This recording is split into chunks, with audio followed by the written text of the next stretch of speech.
instinct is to downplay it, because you assume attraction requires effort, performance, impressing, selling yourself. That's how younger men operate. Older men don't realize that what they stop doing is exactly what's being noticed. You're not scanning the room for approval. You're not trying to be seen. You're not adjusting yourself every few seconds to fit someone else's expectations. You're just there. And that's where the tension begins. Because confidence, real confidence, isn't something you announce. It's something people feel when you're not trying to manage their reaction to you. You stand differently. You move differently. You don't rush your presence. And when a younger woman smiles at you in a coffee shop, a lobby, a line, or a passing moment, it's often because her nervous system has already made a decision before her thoughts caught up. She didn't decide to smile. She responded. This is where most explanations get shallow. They'll tell you confidence is attractive and move on. That's not what's happening here. What she's responding to is containment. Men who have lived long enough to stop chasing external validation carry a quiet psychological weight, not heaviness, density, a sense that nothing needs to be proven in this moment. And that quality stands out sharply in a world full of noise. Younger men are often still auditioning for their own identity. They're loud, reactive, overexpressive, constantly checking how they're being received. You're not. And that difference creates contrast. That smile is her noticing the contrast without consciously naming it. But here's where it gets more interesting, because that smile isn't only about admiration, it's also about safety. Not the dramatic kind, the subtle kind. Emotional safety, predictability, groundedness. Men who don't explain themselves. Men who aren't trying to steer the interaction. Men who don't need to win the moment. Those men register as stable. And stability triggers something deeper than attraction. It triggers ease. She doesn't feel pulled into a performance. She doesn't feel evaluated. She doesn't feel like she has to keep up. She can just exist for a second. That's rare. And the smile becomes the body's way of acknowledging it. Now here's the part most men get wrong, and this misunderstanding alone has kept countless moments from ever becoming anything more. You assume the smile is either interest or politeness. That's a false binary. Sometimes the smile is a question not asked with words, but with attention. Who are you? Are you as calm as you seem? Do you know what you're carrying? This is where the internal test happens, often without her realizing it. If you flinch, if you look away too fast, if you dismiss the moment with discomfort, the signal closes, not because you failed, but because the loop stayed open. Men who react, chase. Men who notice, allow. And allowing is where quiet power lives. But we haven't reached the core reason yet, because the real reason younger women smile at older men isn't admiration, it's recognition. And once you see what's being recognized, you stop second-guessing entirely. You don't lean forward, you don't retreat, you don't perform, you simply remain. And that's when everything about these interactions begins to change. Recognition is a quiet thing. It doesn't announce itself, it doesn't explain itself, and it never asks for permission. When a younger woman smiles at you, what she's often recognizing isn't your age, your status, or even your appearance. She's recognizing resolution. Men who have lived long enough to stop negotiating with themselves carry something unmistakable, a settled internal posture. Decisions already made, values already chosen, emotional debts already paid. You're no longer auditioning for life, and that changes how people experience you. Here's where the internal tension deepens, because most older men don't realize this shift has already happened inside them. You still remember the years when attention felt conditional, when you had to earn interest, when being noticed required effort, humor, charm, or proof. So when attention arrives now, unprompted, unforced, you mistrust it. You think, that can't be for me. But that doubt doesn't come from humility. It comes from outdated self-perception. Men who never updated their internal identity keep responding to the world as if they're still asking for entry, when in reality, the door has already opened. That smile is often a subtle acknowledgement of authority, not dominance, not control, the kind that comes from someone who doesn't need to explain why they're standing where they are. Younger women are surrounded by emotional volatility, reactivity, overexposure, men narrating their intentions before they've even lived them. Then you appear contained, unhurried, not signaling availability or avoidance, and that difference creates a pause. That pause is where the smile lives. But there's another layer most explanations never touch. A younger woman doesn't smile at an older man only because he's confident. She smiles because he's unpressured.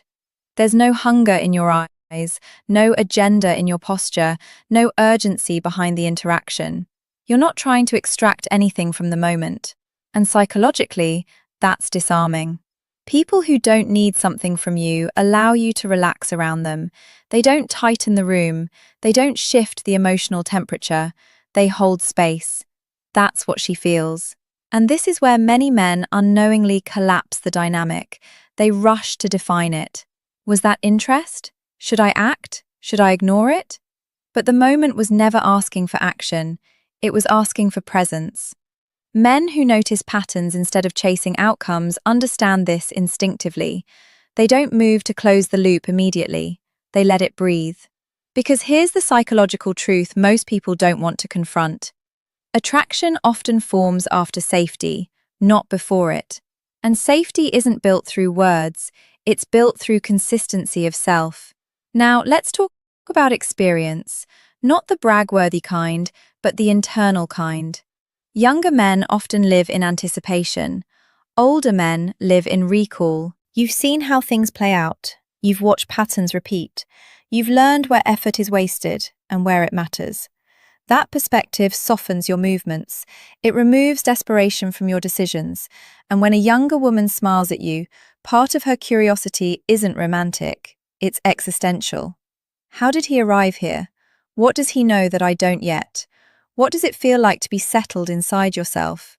She's not thinking those words consciously, but her nervous system is listening. This is where the smile becomes a probe, not a flirtation, not a promise, a probe. If you respond with equal calm, no spike, no collapse, you pass without trying. If you overcorrect, joke too much, or retreat emotionally, the probe closes. Not because you were judged, but because the signal didn't match the substance. Men who remain grounded don't try to turn moments into meaning. They let meaning reveal itself. And this brings us to an uncomfortable realization many men resist. Some younger women smile simply because they are allowed to around you. No competition, no performance, no emotional demand, just a brief recognition between two people occupying the same space, one of whom isn't trying to shape the other's response. That freedom is intoxicating, and it's why the smile often lingers just long enough to be felt but not explained. But we still haven't reached the deepest reason, because beneath confidence, stability, and experience lies something far more potent, something most older men don't realize they carry until it's reflected back at them. And once you understand this final layer, you stop questioning these moments entirely. You stop wondering what it meant because you finally understand what you mean. There's a reason these moments stay with you longer than they should. Not because the smile was dramatic, but because it wasn't. Men who have learned to live without constant feedback often underestimate how rare that has become. You carry silence comfortably. And silence, real silence, does something to people. It removes distraction. It removes noise.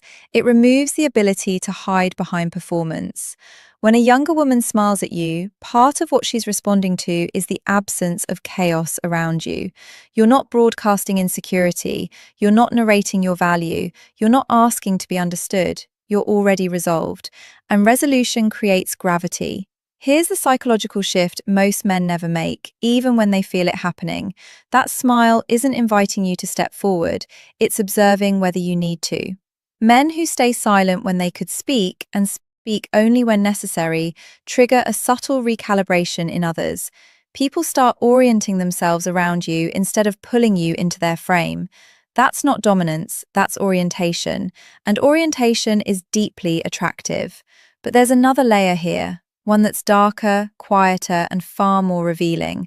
Some younger women smile because they sense boundaries. Not rigid ones, not defensive ones, clean ones. You don't blur yourself to be liked. You don't lean in emotionally before trust exists. You don't confuse attention with entitlement. Younger men often mistake access for connection. They rush intimacy, they overshare, they attempt to shortcut depth. You don't. And that restraint signals something most people don't consciously articulate, but instinctively respect. You are not available to everyone. And paradoxically, that makes you safer to approach, because safety isn't about openness, it's about predictability. She can feel where you begin and where you end. That clarity creates ease, and ease creates curiosity. Now pause here, because this is where many men internally sabotage themselves. You tell yourself, I'm reading too much into this, it's probably nothing, I shouldn't assume. That voice isn't humility, it's self-erasure. Men who learned to doubt their own perception did so because earlier versions of them were punished for noticing, for wanting, for interpreting signals that didn't lead anywhere. So now you default to dismissal. But here's the recalibration that changes everything. You don't need to assign meaning to the smile. You need to understand why it happened. And why it happened has far more to do with who you are than what she intended. That realization removes urgency.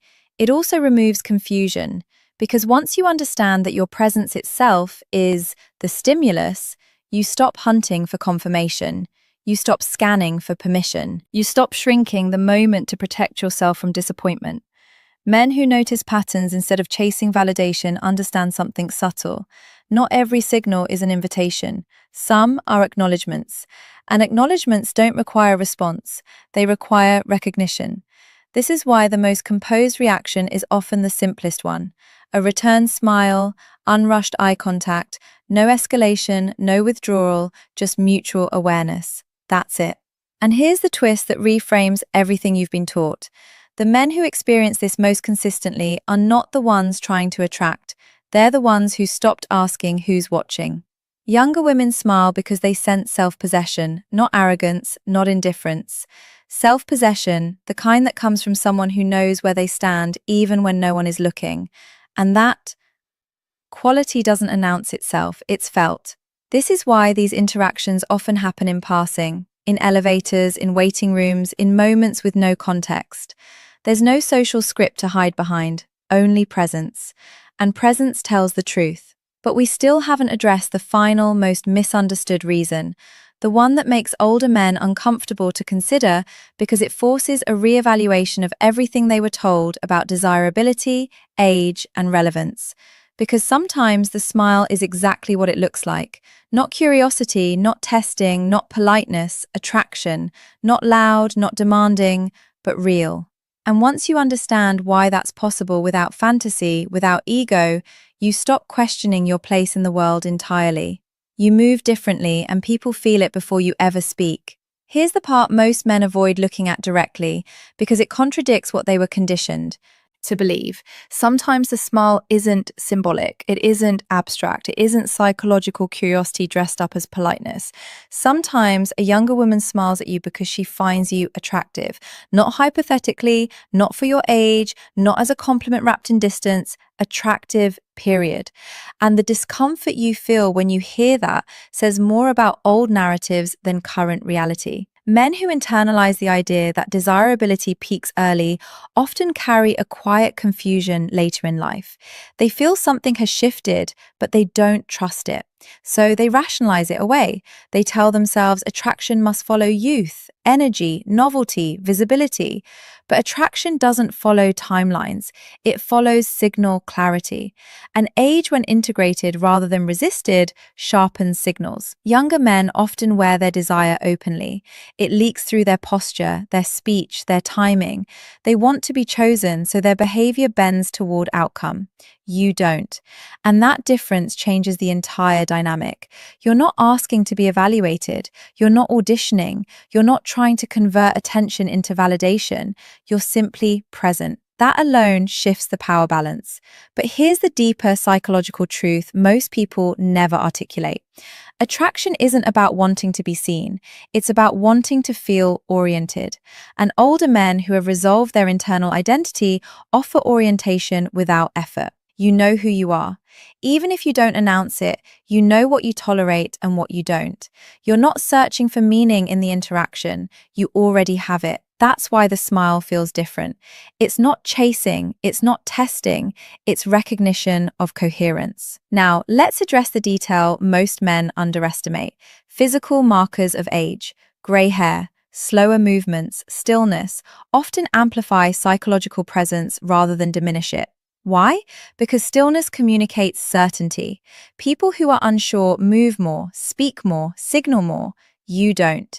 And that restraint creates contrast against a culture addicted to exposure. That's why the smile often carries a subtle pause afterward, a moment of recalibration. He didn't lean in, he didn't look away, he didn't take anything from the moment. That steadiness registers as emotional strength, not dominance, not intimidation.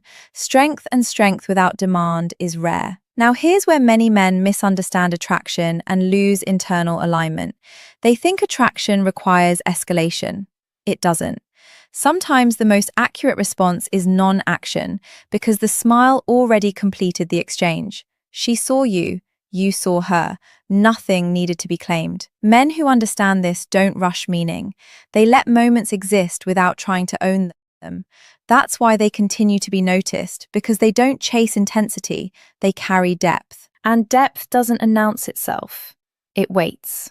Now, let's confront the final identity shift, the one that changes how you move through the world from this point forward. Once you understand why these smiles happen, you stop asking, "What should I do?" That question disappears. You stop